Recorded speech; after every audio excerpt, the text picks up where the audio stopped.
বাংলাদেশ সরকার প্রায় ৮ লাখ কোটি টাকার একটা বাজেট অ্যানাউন্স করেছে, যেটা আমরা সবাই জানি আগামী অর্থ বছরের জন্য। আজকের এই ভিডিওতে আমরা কথা বলবো এই বাজেটের ভালো দিক কি, খারাপ দিক কি, বাজেটের ভিতরে কোন কোন বিষয় নিয়ে আমাদের সচেতন হওয়া উচিত, কোন কোন বিষয় সম্পর্কে আমাদের জানা উচিত, আমাদের আদৌ ইনকাম ট্যাক্স বাড়বে নাকি, টাকা খরচ বেশি হবে নাকি, কম হবে নাকি। বাজেটের মধ্যে তো অনেক কিছু নিয়ে কথাবার্তা হয়, বাট সবকিছু আমাদের জানার দরকার নেই। এর মধ্যে ইম্পর্টেন্ট যে পার্টগুলো আমাদের অ্যাকচুয়াল জীবনকে এফেক্ট করবে সেই পার্টগুলো নিয়ে আমরা কথা বলবো আজকের এই ভিডিওতে। আচ্ছা, বাজেট কি জিনিস আপনারা সবাই জানেন, বাট একদম সহজ করে বললে আপনি দেশের জায়গায় একটা কোম্পানি চিন্তা করেন। কোম্পানি বছরের শুরুতে কি করে? কোম্পানির যে কর্তারা আছে, একদম সি লেভেলের কর্মকর্তারা আছে, তারা বসে ঠিক করে যে আগামী এক বছরে আমাদের কোম্পানিতে আমরা এত রেভিনিউ করতে চাই। এখন এত রেভিনিউ করার জন্য আমাদের খরচের প্ল্যান করলাম আমরা এত টাকা। যত খরচের প্ল্যান করলাম এর মধ্যে এতটুক যাবে রিসার্চে, এতটুক যাবে প্রোডাক্ট বানানোতে, এতটুক যাবে মার্কেটিং এ, ইত্যাদি ইত্যাদি। এবং যদি সবকিছু ঠিকঠাক মতো হয় তাহলে এরকম আমাদের রেভিনিউ আসবে। জাস্ট আপনি কোম্পানিকে দেশ দিয়ে বদলায় দেন, দেশও এক্স্যাক্টলি সেম জিনিসটাই করে। আগামী অর্থ বছরের জন্য ক্যালেন্ডার ইয়ার এবং অর্থ বছর কিন্তু আলাদা। ক্যালেন্ডার ইয়ার শুরু হয় হলো জানুয়ারি থেকে ডিসেম্বরে, বাট বাংলাদেশের অর্থ বছর সবসময় হয় জুন থেকে জুলাই। এই অর্থ বছরের জন্য আমাদের এত টাকা ইনকাম করতে হবে দেশ চালানোর জন্য। একটা দেশের চলতে এত টাকা লাগবে, ৮ লাখ কোটি টাকা আগামী অর্থ বছরের জন্য। এবং এই ৮ লাখ কোটি টাকা ইনকামের এই উপায় আমাদের, এটাই যে জিনিসটা করা হয়েছে এটাকে বাজেট বলা হয়। সো বেসিক ৮ লাখ কোটি টাকা আমাদের লাগবে আগামী অর্থ বছরে বাংলাদেশকে চালানোর জন্য। এই ৮ লাখ কোটি টাকার মধ্যে প্রায় ৬ লাখ কোটি টাকার একটু কম, 5.4 সামথিং এইটুক হইলো রেভিনিউ হবে। আপনারা বুঝতে পারতেছেন আমার ৮ লাখ কোটি টাকা লাগবে দেশ চালানোর জন্য, বাট আগামী এক বছরে আমার ইনকাম হবে আসলে ৫.৫ লাখ কোটি টাকার মতো। সো বাকিটুক যা, ওইটুক যদি আমি না পারি ইনকাম করতে, তাহলে আমি দেশ কিভাবে চালাবো? ওইটুক আমি লোন নিয়ে চালাবো। সো বাংলাদেশ যখন বাজেট অ্যানাউন্স করে প্রত্যেক বছরই এটা হয়। বাজেটের একটা অংশ থাকে যেটা আমার ন্যাশনাল ইনকাম থেকে হবে, আর আরেকটা অংশ থাকে যেটা আমি লোন নিয়ে পূরণ করব। ন্যাশনাল ইনকামের পার্টটার যে ইনকামটা, ওইটা আসলে আমার আপনার ইনকাম, আমরা যে ট্যাক্স দিই সেই ট্যাক্সের টাকাতেই সরকার চলে। এবং প্রত্যেকবারের বাজেটের মূল যে পার্ট, সো এবারও ৮ লাখ কোটি টাকার বাজেট হয়েছে, তার মধ্যে 5.4 লাখ কোটি টাকার ইনকাম আসবে ট্যাক্স থেকে এবং বাকিটুকু আসবে লোন থেকে। মোটামুটি ভাবে বললে প্রায় ২.৫ লাখ কোটি টাকা সরকার লোন নিবে বাজেটের ডেফিসিট ফিল আউট করার জন্য। এখন একটা কমন প্রশ্ন আপনাদের মাথায় আসতে পারে, যে কমন প্রশ্নটা অবশ্যই রেলেভেন্ট এবং এই প্রশ্ন আসা উচিত আপনাদের মাথায়, সেটা হলো ২.৫ লাখ কোটি টাকা এক্সট্রা লোন নিয়ে আমরা ৮ লাখ কোটি টাকার বাজেট না বানায় আমরা কি আসলে ৫.৫ লাখ কোটি টাকার বাজেটই বানাইতে পারতাম না? ২.৫ লাখ কোটি টাকা লোন হয়তো থাকতো না, সবকিছু একটু কম হইতো, বাট আমাদের লোনের বোঝাটা থাকতো না। এটা কি করা যাইতো নাকি? হয়তো করা যেত, বাট কখনোই বাংলাদেশ সরকার ওইভাবে জিনিসটা করে না। বাংলাদেশ সরকার সবসময় তাদের বাজেটের দুইটা পার্টি রাখে। একটা পার্টের ইনকাম আসে রেভিনিউ থেকে, মেইনলি এনবিআর থেকে এবং কিছু এক্সটার্নাল সোর্স থেকে, এবং বাকি পার্ট সবসময় লোন নিয়ে কভার করা হয়। আচ্ছা, বাজেটের কিছু কি পয়েন্ট নিয়ে আমরা কথা বলবো, বাট তার আগে আমি একটা জিনিস আপনাদের বুঝাই বলি, সেটা হলো budget is never a true reflection of the economy. মানে হইল বাজেটে যদি কোনো কিছু বলা হয় যে এটার দাম বাড়বে, তাইলে 100% ওটার দাম বাড়বে। হাউএভার বাজেটে যদি বলা হয় যে এটার দাম কমবে, কারণ ওটার উপরে আমদানি শুল্ক কমানো হয়েছে, এটার উপরে ট্যাক্স রেয়াত দেওয়া হয়েছে, ইত্যাদি ইত্যাদি, চান্স খুব কম যে ওটার দাম অ্যাকচুয়ালি কমবে এন্ড মার্কেটে এসে। এবং আমাদের জীবনযাপনের জন্য আমরা যা কিছু কিনি প্রত্যেকদিন, প্রত্যেকে তো আমরা জীবন চালানোর জন্য বিভিন্ন জিনিসপত্র কিনি, তাই না, রেগুলারলি। এই জিনিসগুলোর দাম না বাজেট হোক বা না হোক প্রতিনিয়ত বদলাইতে থাকে। আপনি চিন্তা করেন, রোজার মাসে আমরা দেখি বেগুনির দাম বেড়ে যায়, আমরা দেখি বছরের বিভিন্ন সময় গরুর মাংসের দাম বেড়ে যায়, মুরগির মাংসের দাম বেড়ে যায়, সয়াবিন তেলের দাম বেড়ে যায়, রেগুলার যে তেল যেটা গাড়িতে ভরে ওটার দাম বেড়ে যায়। ফর এক্সাম্পল, বছরে তো প্রত্যেক মাসে বাজেট অ্যানাউন্স হয় না। আমরা দেখি জমির দাম বাড়ে, আমরা দেখি বাড়ির দাম বাড়ে, আমরা দেখি জীবনযাত্রার ব্যয় বেড়ে যায়। বছরে তো প্রত্যেক মাসে বাজেট অ্যানাউন্সমেন্ট হয় না, বাট তারপরে এগুলো কেন বাড়ে? তার কারণ আমাদের ইনফ্লেশন ভিত্তিক ইকোনমির অবস্থা এখন এরকম যে বাজেট অ্যানাউন্স হোক বা না হোক, ওইটার সাথে জিনিসপত্রের দাম বাড়ার আসলে তেমন কোনো সম্পর্ক নাই। জিনিসপত্রের দাম যেভাবে বাড়তেছে সেভাবে বাড়তেই থাকবে। উল্টা বাজেটে যেগুলার উপরে আরো এফেক্ট দেওয়া হয়েছে, সো কারণ বাজেটে কোনো একটা কিছুর উপরে আবগারি শুল্ক বসানো হয়েছে, ওইটার দাম আরো এক্সট্রা বাড়বে, এমনিতেও বাড়তেছিল, এক্সট্রা বাড়বে। সো এই কারণে আমি বলতেছি যে বাজেট দেখে যে হ্যাঁ এটার উপরে এখন এত % ট্যাক্স বসানো হয়েছে, এটার দাম মনে হয় বাড়বে। ব্যাপারটা এমন না যে বাজেট না হইলে ওটার দাম বাড়তো না, তাও বাড়তো এবং চান্স আছে ওটার থেকে আরো বেশি বাড়তো। সো বাজেট দেখে অমুক জিনিসের দাম বাড়বে, অমুক জিনিসের দাম কমবে, এইটা নিয়ে চিন্তা করাটা আমার মনে হয় খুব বেশি ফিজিবল না বাংলাদেশের ইকোনমির জন্য।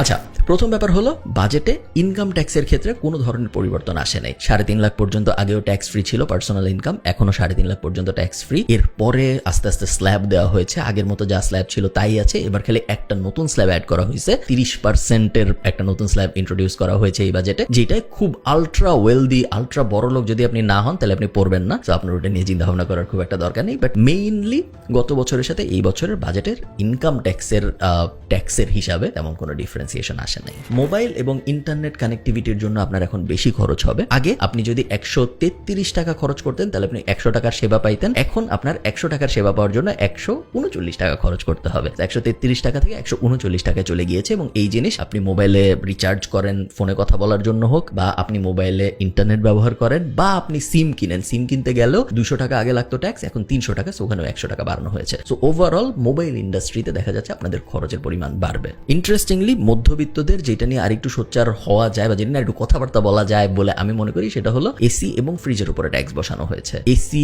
আস্তে আস্তে বাংলাদেশের মধ্যবিত্তদের জন্য কমোডিটি লেভেলে যাওয়া শুরু করতেছে, এখনো যায় নাই বাট আস্তে আস্তে ওই দিকে যাচ্ছে। ফ্রিজ অলরেডি কমোডিটি হয়ে গেছে, সবারই বাসায় মোটামুটি ফ্রিজ আছে। দুইটার ক্ষেত্রেই 5% ট্যাক্স বসানো হয়েছে। তো এসি এবং ফ্রিজ দুই ক্ষেত্রেই আপনার সামনে দাম বাড়বে, এই চান্সই অনেক বেশি। একই সাথে ছোটখাটো কিছু জিনিস যেগুলা আপনি খুব কেয়ারফুল না থাকলে হয়তো নোটিস করবেন না, নোটিস করার মতো জিনিস না, বাট ওগুলোর উপরে অল্প স্বল্প করে ভ্যাট বাড়ানো হয়েছে। যেমন এলইডি বাল্বের ক্ষেত্রে আগে 5% ছিল, এখন 10% করা হয়েছে। টিউব লাইটের ক্ষেত্রে আগে 5% ছিল, এখন 10% করা হয়েছে। ছোটখাটো ইলেকট্রনিক্স ইভেন সিসিটিভির উপরেও বাড়ানো হয়েছে। এখন বেশ আগের প্রায় ডাবল অনেক ক্ষেত্রেই ট্যাক্স ইম্পোজ করা হয়েছে, যেটা এগুলার সবকিছুর দাম গ্যারান্টিড বাড়িয়ে দেবে। আমার ভিডিও যারা দেখেন আপনাদের অনেকেরই কোম্পানি আছে আমি জানি, এবং কোম্পানিদের জন্য একটা মোটামুটি লেভেলের ভালো খবর আছে। সেটা হলো যদি আপনি শেয়ার বাজারে এনলিস্টেড না হন, যদি আপনি পাবলিক কোম্পানি না হন, সেই ক্ষেত্রে আপনার কর্পোরেট ট্যাক্স একটু কমতেছে, 2.5% মতো কমবে, 25% চলে আসবে। বাট এটার একটা ছোট্ট শর্ত আছে। শর্ত হলো 5 লাখ টাকার একক লেনদেন করতে হবে এবং বছরে মিনিমাম 36 লাখ টাকার লেনদেন করতে হবে। এই দুইটা জিনিস যদি আপনি করেন সেই ক্ষেত্রে আপনার ট্যাক্স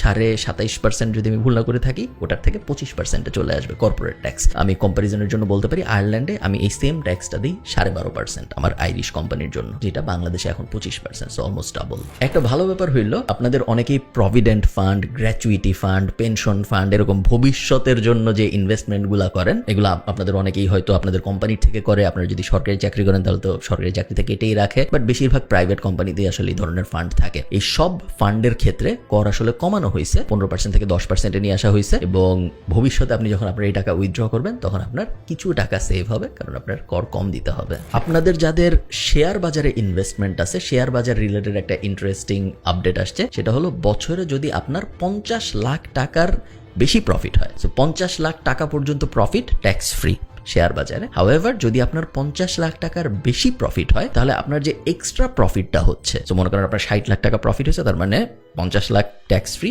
10 লাখ ট্যাক্সেবল। ওই এক্সট্রা 10 লাখের উপরে আপনার 15% কর দিতে হবে, যেটা ইন্টারেস্টিং। আমার মনে হয় না এটা নিয়ে নেগেটিভ কিছু বলার আছে, তার কারণ আপনি 60 লাখ টাকা 50 লাখ টাকার বেশি প্রফিট করতেছেন, সো 50 লাখ টাকার উপরে আপনি যে প্রফিট করতেছেন ওইটার উপরে আপনি ট্যাক্স দিবেন, এটা তেমন কোনো খারাপ ব্যাপার না। আমি দেখেছি অনেক নিউজ পোর্টাল টোল্টার এটা নিয়ে কথাবার্তা বলছে যে শেয়ার বাজারে বিনিয়োগকারীদের মাথায় হাত ইত্যাদি ইত্যাদি, বাট বছরে আপনি যদি 50 লাখ টাকার বেশি প্রফিট করেন শেয়ার মার্কেট থেকে, এবং সেই 50 লাখ টাকার বেশি প্রফিটের উপরে যদি আপনার 15% কর বসে, আমার মনে হয় না ওটা তেমন একটা মেজর ইস্যু। আমি জানি না আপনাদের কি মনে হয়, আপনারা আমাকে কমেন্টে জানান। আমি সবকিছু আয়ারল্যান্ডের সাথে এক্সাম্পল দিয়ে মিলাচ্ছি, তার কারণ এই দুইটা মার্কেটিং আমার বেশ এক্সপিরিয়েন্স আছে। আমি ইন্টারন্যাশনাল শেয়ার কিনি, সো ইন্টারন্যাশনাল শেয়ারে ক্যাপিটাল গেইনস ট্যাক্স 33% আয়ারল্যান্ডে। সো আমার মনে করেন আমি অ্যাপেলের শেয়ার কিনেছিলাম $100, এখন অ্যাপেলের শেয়ারের দাম হয়ে গেছে $200। আমি যদি এখন অ্যাপেলের শেয়ার বেচি, ওই যে $100 আমার লাভ হইলো, ওই $100 $33 আমার আইরিশ সরকারকে দিয়ে দিতে হয়। আমার ভিডিও যারা দেখেন তাদের অনেকেই ফ্রিল্যান্সিং,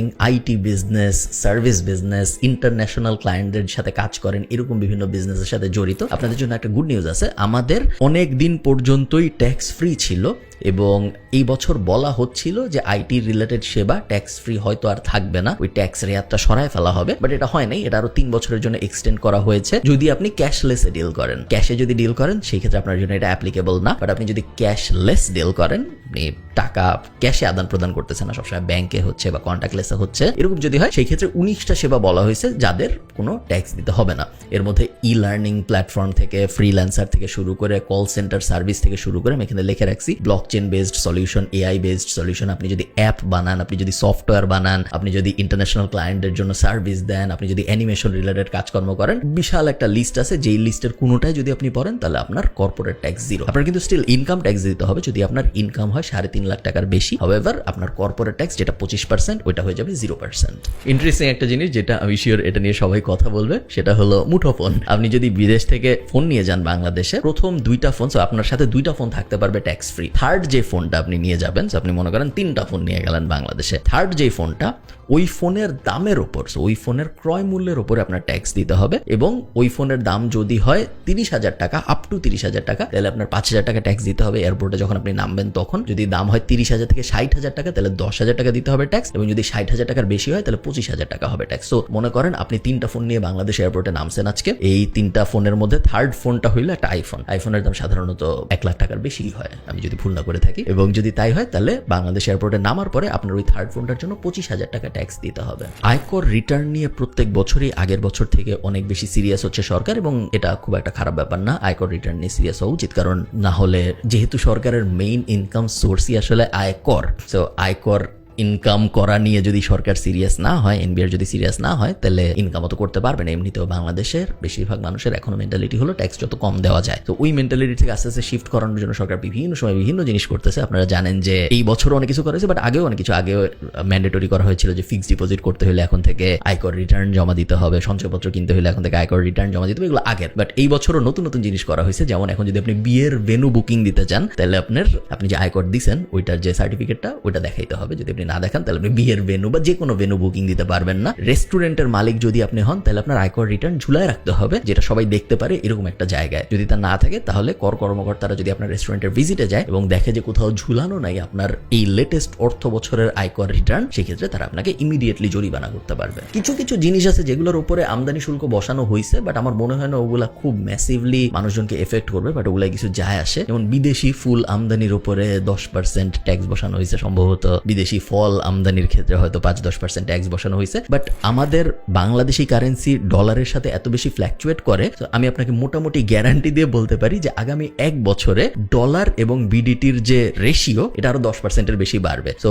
আজকে যদি $1 সমান 100 টাকা থাকে, 1 বছরের মধ্যে $1 সমান 110 টাকা হয়ে যাবে বা তার বেশিও হইতে পারে। এটা যদি সত্যি হয়, ডলার এগেইনস্টে বিডিটি রেশিও যদি 10%-এর বেশি ফ্ল্যাকচুয়েট করে, সেই ক্ষেত্রে ওই ফুল আমদানির ক্ষেত্রে 5% বসাইছে বা বিদেশ থেকে যে কোনো কিছু আমদানির ক্ষেত্রে 5% না 7% না 8% গুলো খুব একটা ম্যাটার করে না, তার কারণ ডিভ্যালুয়েশনের কারণে এমনিতেই এর থেকে অনেক বেশি ক্ষতি হচ্ছে। আপনারা don't get me wrong, matter করে, বাট আমি জাস্ট বলতেছি যে বাইরের ম্যাক্রো স্কেলে আরো বড় প্লেয়ার আছে, তো ওই করের ইম্পোজটা অত বেশি নেগেটিভলি এফেক্ট করবে না যখন অলরেডি আমার এত ক্ষতি হইতেছে। প্লাস বিদেশি ফল আমি ঠিক জানি না এগুলোর কনজিউমার অত বেশি নাকি না, বাট এই রিলেটেড বিজনেস যদি আপনার থাকে, আপনার এই ব্যাপারটা নিয়ে একটু ঘাটাঘাটি করা উচিত। এটা আমি জাস্ট 2টা এক্সাম্পল দিলাম, এরকম অনেকগুলো আছে যেগুলো আমার মনে হয়েছে অনেক মাইনর ব্যাপার, বাট আপনার যদি অবভিয়াসলি ওই ইন্ডাস্ট্রিতে বিজনেস থাকে তাহলে আপনার জন্য এটা অনেক মেজর একটা ব্যাপার, আপনার ওগুলো ঘেটে দেখা উচিত।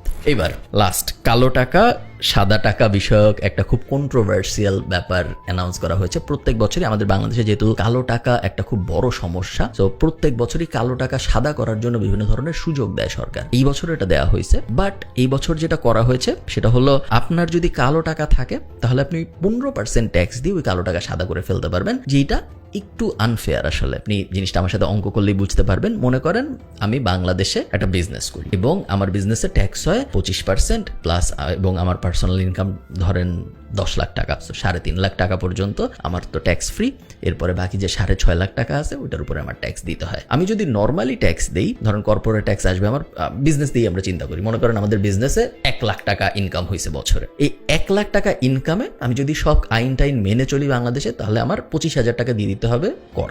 বাট আমি যদি এই 1 লাখ টাকা আমার বালিশের নিচে লুকায় রাখি, তাহলে পরবর্তী বছরে ওই 1 লাখ টাকা আমি সাদা করবো যখন, বালিশের নিচে লুকাইছে মানে কালো হয়ে গেছে, সাদা করবো যখন, তখন আমি আসলে 15,000 টাকা দিয়ে পুরো 1 লাখ টাকা সাদা করে ফেলতে পারি। তো আমার ট্যাক্স সেভ হইলো আসলে 10,000 টাকা, আমি যখন জিনিসটা এই অ্যাঙ্গেলে চিন্তা করি। As a businessman, as an entrepreneur, আপনি এই জিনিসটা ভাবতেই পারেন, এবং যেইটা ভাবতেছে আমি কিন্তু তাকে অত দোষ দিতেও পারতেছি না, কারণ এটা একটা লিগাল লুপ হোল টাইপ ব্যাপার হয়ে যাচ্ছে। আপনি জিনিসটা চিন্তা করেন, ইন্টারন্যাশনালি আমরা অনেকেই জানি যে অনেকে ঠিক করে সে আমেরিকায় আর থাকবে না, সে আমেরিকার সিটিজেনশিপ বাদ দিয়ে দুবাই শিফট হয়ে যাবে। কেন করে? কারণ সে জানে যে আমেরিকায় যদি সে থাকে তার ফেডারেল ট্যাক্স দিতে হয় এবং তার লোকাল যেই শহরে সে থাকে ওই লোকাল ট্যাক্স তার দিতে হয়। এই দুইটা ট্যাক্স দেওয়ার পরে তার ইনকামের 40-45% পর্যন্তই দেখা যায় ট্যাক্সে চলে যায়। সে যদি দুবাই চলে যায় সেই ক্ষেত্রে তার ওই ট্যাক্স কমে 0% হয়ে যায় বা 2% হয়ে যায়। তো অনেকেই কিন্তু গত 5-6 বছরে আমেরিকার সিটিজেনশিপ বাদ দিয়ে, সিটিজেনশিপ ক্যান্সেল করে দুবাই বা মিডল ইস্টের বিভিন্ন দেশ বা অনেকে সাউথ এশিয়াও শিফট করছে। আমি জানি অনেকে আমাদের ইন্ডাস্ট্রির মানুষজন, আইটি ইন্ডাস্ট্রির মানুষজন, আমি অনেককে দেখেছি আমার আমেরিকান বন্ধু বান্ধব যারা থাইল্যান্ড শিফট করছে, যারা মালয়েশিয়া শিফট করছে, কারণ তাদের মনে হচ্ছে যে আমেরিকা থেকে কি হবে, আমেরিকায় আমার ইনকামের দিয়ে আমি যা যা করতে পারতাম ওই সব দেশে ওই সেম ইনকাম দিয়ে আমি তার থেকে অনেক বেশি কিছু করতে পারি। ইমিডিয়েটলি আমার ইনকাম ডাবল হয়ে যাচ্ছে অলমোস্ট, কারণ 50% এক্সট্রা অ্যাড হয়ে যাচ্ছে ট্যাক্স না দেওয়ার কারণে। এখানে ইলিগাল কিছু নেই। হ্যাঁ, জিনিসটা আপনি বলতে পারেন যে ওরা আমেরিকার সাথে কি একটা বেইমানি করলো। ইন আ ওয়ে মোরালি আপনি যদি চিন্তা করেন হয়তো হ্যাঁ হয়তো না, আমেরিকা ওকে এত কিছু দিছেও এখন হঠাৎ করে চলে যাচ্ছে, আমেরিকাকে আর ট্যাক্স দিবে না, ঠিক আছে, ইজ ইট ইলিগাল? না, ইলিগাল কিছু না। এখন একজন এন্টারপ্রেনিউরিয়াল মানুষ সবসময়ই লুপ হোল টাইপ জিনিসপত্র খুঁজে, আমি জানি। তো একজনের যদি এরকম মনে হয় যে আচ্ছা আমি ট্যাক্স দিব না, আমি টাকাটা রেখে দিই, পরের বছর নিশ্চয়ই একটা কালো টাকা সাদা করার সুযোগ আসবে, এবং যখন এই সুযোগ আসবে তখন আমি নিশ্চয়ই আরো কম ট্যাক্স দিয়ে বা কম একটা জরিমানা দিয়ে কালো টাকা সাদা করে ফেলতে পারবো, আমার ওখানে 10% 15% লাভ হবে। 1 লাখ টাকার 15% লাভ মাত্র 15,000 টাকা। হাউএভার যখন একজন 100 কোটি টাকা ইনকাম করে বা একজন 1000 কোটি টাকা ইনকাম করে তখন তো এটা একটা বিশাল লাভের অ্যামাউন্ট, তাই না? তো অনেক মানুষ এরকম ভাববে, আমি জানি, এবং এই কারণে এটা নিয়ে এত সমালোচনা হচ্ছে, এবং সমালোচনা হওয়াটা অবশ্যই যৌক্তিক। এই জিনিসটা উল্টা হওয়া উচিত ছিল। নর্মালি যারা ট্যাক্স দেয় তাদের বেনিফিট দেওয়া উচিত ছিল, এবং যারা কালো টাকা সাদা করতে চায় তাদেরকে নর্মাল ট্যাক্স ব্র্যাকেটের থেকে এক্সট্রা পেনাল্টি দিয়ে ওই কালো টাকা সাদা করার সুযোগ দেওয়া উচিত ছিল। সো ফর এক্সাম্পল, নর্মাল মানুষ যদি 25% ট্যাক্স দেয় কর্পোরেট ট্যাক্স, কালো টাকা সাদা করার জন্য তার অবশ্যই এটা হওয়া উচিত ছিল 35% বা অ্যাটলিস্ট 30%, বা সমানও যদি ধরতো 25% তাও মানা যাইতো। বাট তাদেরকে যখন এটা 15% নিয়ে আসা হয় তখন জিনিস একটু আনফেয়ার মনে হয়, আমার মনে হয়েছে এবং সবারই মনে হয়েছে। তো দেখা যাক এই রুলটা থাকে নাকি থাকে না। আরেকটা জিনিস অনেক বেশি আলোচনায় আছে, সেটা হলো আমাদের যে টোটাল বাজেট হয়েছে এই বছর 8 লাখ কোটি টাকা, ওইটার প্রায় 15%, 14.24%। সো অঙ্কের হিসাবে আসে 1,13,500 কোটি টাকা। এই 1,13,500 কোটি টাকা বাংলাদেশ সরকার আগামী 1 বছরে ব্যয় করবে শুধুমাত্র সুদ দিতে। তো আপনারা যারা সঞ্চয়পত্র কিনছেন তাদেরকে সরকারের তো টাকা দিতে হয় প্রত্যেক মাসে, ওই টাকা যাবে এখান থেকে। সরকার যখন ইন্টারন্যাশনাল লোন নিছে বা সরকার যখন বিভিন্ন দেশ থেকে বা বিভিন্ন ব্যাংকিং IMF টাইপ জায়গা টাকা থেকে যখন লোন নিছে, ওই লোনগুলোর তো প্রত্যেকটার সুদ আছে, ইন্টারেস্ট আছে, সেই ইন্টারেস্টের টাকাও যাবে এখান থেকে। তো টোটাল বাজেটের প্রায় 15% সরকার খরচ করবে লোন পরিশোধ করার ইন্টারেস্ট হিসেবে, ঠিক আছে? তো এই জিনিসটা একটা চিন্তার বিষয়, এবং আপনারা এই ব্যাপারটা এরকম ভাবে চিন্তা করতে পারেন পার্সোনাল লেভেলে। এগেইন আমরা ভিডিও শুরু করছিলাম সরকারকে সরকার হিসেবে চিন্তা না করে একটা কোম্পানি হিসেবে চিন্তা করতে। এখন আমরা এই ভিডিওটা শেষ করব সরকারকে সরকার হিসেবে চিন্তা না করে একজন মানুষ হিসেবে চিন্তা করতে। মনে করেন আপনার আগামী 1 বছরের চলার জন্য একটা অ্যামাউন্ট আপনি সেট করেছেন যে আমার জীবনে চলার জন্য এত টাকা লাগবে। এই টাকার মধ্যে কত পার্সেন্ট আসলে আপনার নিজের জীবন চালানোর জন্য ব্যয় করা উচিত ভার্সেস কত পার্সেন্ট আসলে আপনার সুদ পরিশোধের জন্য ব্যয় করা উচিত। আপনার মাসে ইনকাম যদি হয় 100 টাকা, সেই 100 টাকার মধ্যে 15 টাকা যদি আপনার ইমিডিয়েটলি চলে যায় সুদ পরিশোধ করার জন্য, সেই ক্ষেত্রে আপনি হয়তো একটা আনহেলদি ফাইন্যান্সিয়াল লাইফের মধ্যে চলে যাচ্ছেন। 15% ইটসেলফ অত বড় মনে নাও হইতে পারে, এবং এটা ডিপেন্ড করে আসলে আপনি ওই টাকাটা দিয়ে কি করতেছেন এটার উপরেও। জিনিসটা কিন্তু ভালোও হইতে পারে, খারাপও হইতে পারে, but it all depends on আপনি ওই টাকাটা দিয়ে আসলে কি করতেছেন তার জন্য। আমি লোন নিয়ে যদি একটা মর্টগেজ নিয়ে একটা বাড়ি কিনি, কথার কথা, ওটা একটা ভালো ডিসিশন হইতে পারে, তার কারণ মর্টগেজের ক্ষেত্রে আমার ইন্টারেস্ট আসবে 4%। আমার কাছে যে টাকাটা ছিল ওটা যদি আমি S&P 500 ইনভেস্ট করি তাহলে আমার হয়তো অ্যানুয়ালাইজড রিটার্ন আসবে 8%-এর আশপাশে in a long span of time. So আমার আসলে লাভই হয় যদি আমি মর্টগেজ লোনটা নিই। সেটা একটা গুড ডেট।